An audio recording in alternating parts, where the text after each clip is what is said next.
Nirmala Kenyam Biakamal Guaseme Barodan Palping Liang Rwine Sitine Kajan thok thiaŋ Nerian Dial no ko chana tagme chana jochop te kon keler ti jidit te pai berechere which ka South Sudan te Gorliang Kiir mayardit te ke nedi chawajan tama kajan kor tan titine kajan thok thiaŋ te bikon keling dua badan en chana chago keja bana keling guasemene kan kono niam anda manduni cham kon nyamale anong roina guaseme bantin dial konti lat korin guaseme bana ke gwich ki bikon keling dua badan chi to keja de teno mi jiram jidit gorno jin bi nyane ko ken ko bilarity biken chamala shukje ban mandana inshallah ku mi Kiir mayardit guas bana ja chulinkel ko tega tan wande chalat jawlen kon mo guaseme rewe chikajuba kajen tok tiangame President Salva Kiir mayardit no tega jaw inshallah tega ne ti shawach la presidential decrees kajen tok tiangame shalare wona na tega ne bombom ti shawach kan ne tin konti la kwarka financial kan investment la kwarkin tin kontin la kwar no jatana chaga watch ne tin kontin shawach Kiir mayardit je Dr. Marial Dongrin ater jaja watch cha position che kamrada dien jen la Marial Dr. Marial Dongrin jen Minister of Finance and Planning no ka charada dien che nyomu jabone diamatok as Minister of Investment no ka charada mishale kai Arab ngor Arab jaja watch first under Secretary of Finance no ka Minister of Finance and Planning so titi kati chalratama kume Kiir mayardit chikir chane de tono chaka watch no cha wo kwara ko wo ka kwara ka do me dong chegu ke jen wo dong chicken rong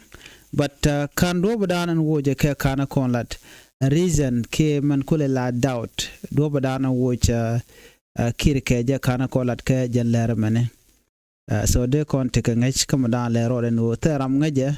no ngumi chora lat ki ngumi tuok mi wo Kiir mayardit wo janayo ban ngai kon diara no ni siang Kiir la na la ka wo je ba chang tele ji reason ul mu dong wo jiga je be ju wo lora bang no ngai kon dial mu dan le rode so chang tele mi sha lat mi la jeng mi sha lat bo ram dan la kwar la ja wo je lora bang so she kon ne dang jok chan ganen tamno sha ko wo na ndo badan wo keke ngoda kana ne clear adno banetin konen cha wo keten cha neti lat ghost ken bane bana ka nyok baka mugi kon ka do badan en chi kume Kiir mayardit teno she goro jeno baka wo keja netin kontin cha nyok muko a point ka godnen kon cha woch charam shalka atian ding atian che kwanya la new Minister of Finance and Planning charadin michal ke Joseph Majak che kwanya la new Minister of Investment charama diodien ramichal ke garang Majak bol che kwanya la new First Under Secretary of Finance Minister of Finance and Planning Kennedy shawuch and okay degree ka jawdan jalat keja President Salva Kiir mayardit has issued a series of presidential decrees tonight, announcing major change in the country's financial and investment leadership. In the decree, President Kiir relieved Dr. Marial Dongrin Ater from his position as Minister of Finance and Planning, and he also removed Dio Matok as Minister of Investment, and Arab Ngor Arab as first under Secretary of Finance in the Minister of Finance and Planning. And also Kiir went ahead by appointing Atian Ding Atian as the new Minister of Finance and Planning, and Joseph Majak as the new Minister of Investment, and also appoint Garang Majak Bol as the new first under Secretary of Finance in the Minister of Finance and Planning. The decree were broadcast live on the state-run South Sudan Broadcasting Corporation. Jawlingen na magwaz minetin kon cha churkin magwaz mekanitin kontin cha woje Kiir mayardit ka do badana cha gorga jano baka woje of course kiir whoever mishagur no be remove no la ja wuje atera me mo medong de tere de ja kaf so la ka wuje lora bang so ne doctor bom long shaka wuch ka kwarte dit re wucha ka so Sudan so jen do bada an chikir chena mo che lat ke je no na wuri shal ka me marial dong rin wa jen ram dit long no ka mukta bada na teten ki ka officer dan teten jen kwan bum long ka do bada na cha lat ke je ko lat ke dialen ko na la longa ka shaka tol no ko on tama en tin ko na la do gwas mani la ja nyu de gwanu be kalat kelo din batikir mi yadi teje gor so Kennedy T shaga watch again breaking news and dan leren tam ke jen to tianga me gor kono de kono link ko kir mi yadi Michel Arno be je watch cha kene teje watch ala ne gwaz dan longa no kir dio je tege ne bo wojon wale ko gwe ke jen o tege mi le rode ne tianga dan e cha nyaade je kwanya la kwar cha gu je no tene ko kien te bo watch no ko che nyaade che je kwanche mangai kono lo kwer dan tem men te kel ke je so enram ne ko kien so libra no ba je wuch agenda and talk ko ga gwaze tiang me che nyaade me che je kwan me che je laslet no me che je kwanya la kwer no shur right me di cho ben longo no ngum kwan kir me yadi de nyaade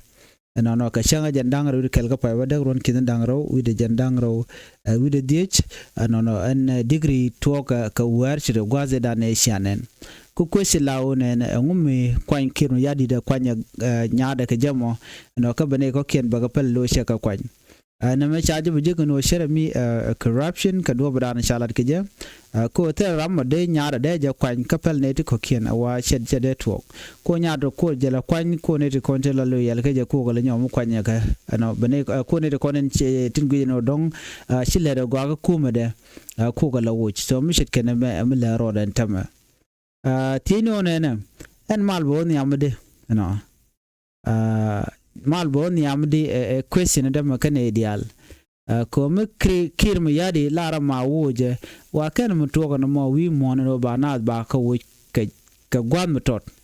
no so shi chong ka ta da na la na la ka wu ke je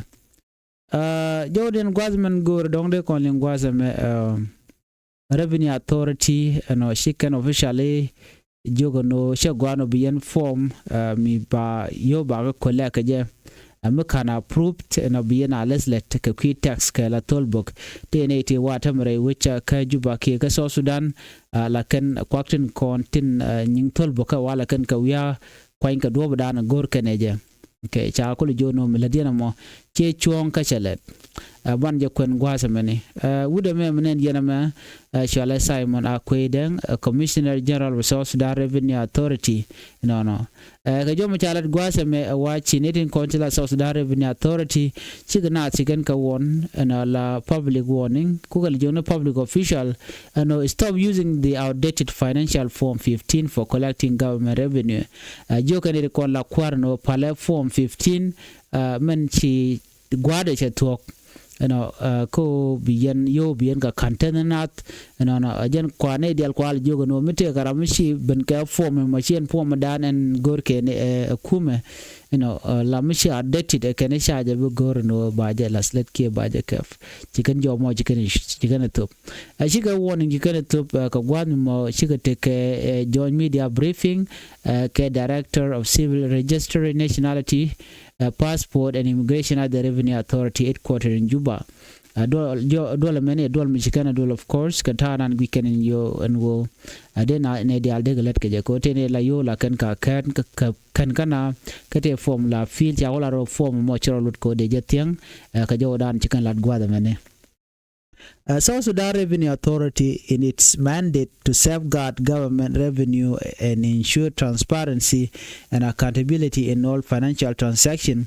has observed with concern that some individual institutions and offices are still in possession of and continue to use old financial form. ne dial ko la lada jene to take a form cha pele wal mi use kan ku kan yu kan ko la ka je it ke tol bug bi kan war ga mo bi kan to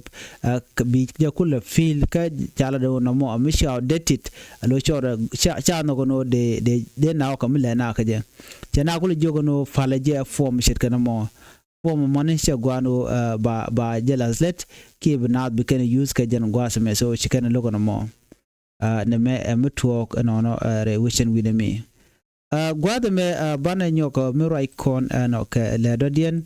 no te ke jo mishalat gwas me de koro dan palping ke liengde no ka jo mani me dung ke kwima dan ngai kon shet ke dung duel wal no na bana right ke report mi shano gwas me te ke jo mishalat ne ka gwa mi shu no ishi men jual ke Colorado wo sharod youth pin South Sudan sees decline in cholera cases minister report and wo sharod sharod youth pin ke joran tikalat gwasme gorno banyo yekel shigme jaram dala minister of health chala Sara Cleto Real minister of health Sara ke joran tikalat gwasme the minister of health Sara Cleto has announced a significant decline in the number of cholera cases across South Sudan. A result she attribute to the concerted effort of her minister and its partner. Ajene ka gwade cha benyu kwa ajene she pregnant and content ka jwe chalga kolora cha rodo yot pin. No ajene liaga ne kon letken kel ga jelong ko chi jwe ntama cha rodo ka pinya meda la kolora ngai ko na jwe mi jero mi jeg pi mat pi ndi jeg kana sham kon makan twak. Ministerial announced on Thursday, August 21st, after briefing President Salva Kiir on the country's current LG situation. During the meeting, she emphasized that LG is a matter of national security and called on the government to take the lead in mobilizing investment in the LG care sector. Jen Chalado Jore which Kajuba ki Guadan taking reality Chikano Racha Katadan and Te Pal Point Tegaje. Watch a lot Kiir no Pal Point, Charoda Alekata Michele Katadan. Ci pregnant konen te ka jwat ci rodin yot pin ka kolora no ci president Kiir Mayardit bo ci ga me ci welcome report an ci non ka ta dan and de joy de ka chonga ja ke de na nyam ka je ci kan joy ci kar raj mu ci kan la rewi ka juba ga ta dan chalat ke je so ngai kon kolora no kolora je ka long te ka jo chalat ro ci ni wan ci ka lu ne gwase dan waraina murai kon ci gen minister of health le ben yala no Sara Cleto le ben yala no ci joy ci ro do yot pin so ngoda ba ga na met cause sometimes shari pona to go shaka no get Kiir Mayardit. So what they do wala kan go jeno de Kiir Mayardit de lo de tel me cha jogo no me choro yot pinga ngai jeno ngwana ngur kelong tel mi shiro no yot pin re we ka South Sudan. So kujamo gu jeno rek shi mogwa amandan en le rode ko dong de misha tok de jalalet ke de na roch ka do badan en gu kaneje gwaze memodena bana nyoka mi de kona kwen tadan en Kiir Mayardit tenyade sheje kwanke je bana je lingwase meni no ko gor kono banti dial ko lat ko den bana ke ling